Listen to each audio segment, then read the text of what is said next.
when I was in college, I used to sing in this group called the Jubilee Singers. They were a men's group, men's glee, and we would travel across the country and go on tour and sing while we were in college. And our music director was Dr. Bobby G. Cooper. And Dr. Cooper became an endeared friend and mentor of mine.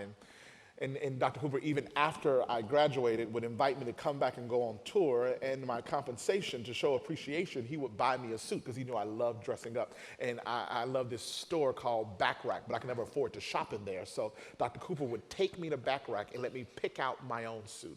And I'd pick out a suit, and that was my compensation. So I'll never forget, I'm at Back Rack, and I picked out my suit, and I lay it on the counter. And we're sitting there, and we're just talking, and I'm excited. And then the cashier breaks in and says, "Excuse me, Mr. Cooper, but your card was declined." I'm like, oh, Lord.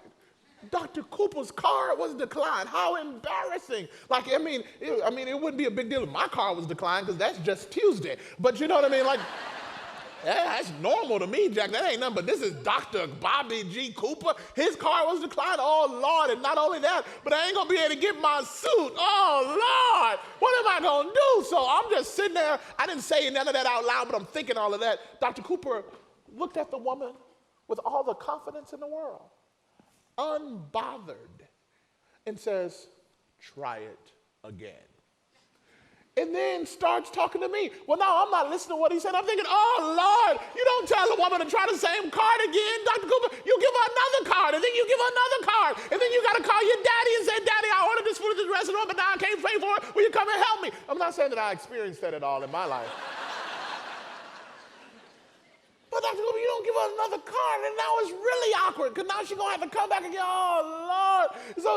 So he's talking to me about something totally different, as if this is not happening. And so I'm sitting there nodding, but I'm thinking, this is happening.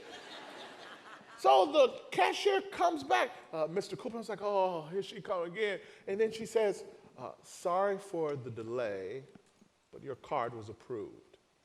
And as if he wasn't surprised, as if he expected her to say it, he says, "Thank you." And then continues with the conversation. Well, I'm not listening to nothing he's saying now, because all I'm thinking is, "Thank you, Lord. Thank you, Jesus. I'm going to get my suit. Praise the Lord." And I was like, "What kind of card you got?" Well, that's the other question. So Dr. Cooper hasn't acknowledged the awkwardness, hadn't acknowledged how this is weird at all. He grabs the bag, hands it to me, and we just walk out the store. And I'm thinking, this is the weirdest thing ever. So we walking out, and right before we get out the door, he stops me. He leans in. My name is Albert, but he called me Bert. But he was from the South, so he put a little slur on it. So he said, "Bert, I may have been delayed, but I ain't never been denied." And then walked out the store with the bag. Just walked out the store. I guess, church, what I want you to know is I don't care how hard it is. I don't care how rough it is. I don't care how down you are. I want you to know, just like Jesus wants this woman to know, you may have been delayed, but you have not been denied. Your God is for you. Your God is with you. Now is not the time for giving up. Now is not the time for throwing in the flag. God has a purpose. He has a plan, and he has a promise. He sent the black man to Bayside to tell you, you may have been delayed, but you have not been denied. Don't you give up on God, because he has not given up on you. He's not done with you. He's not finished. There's hope.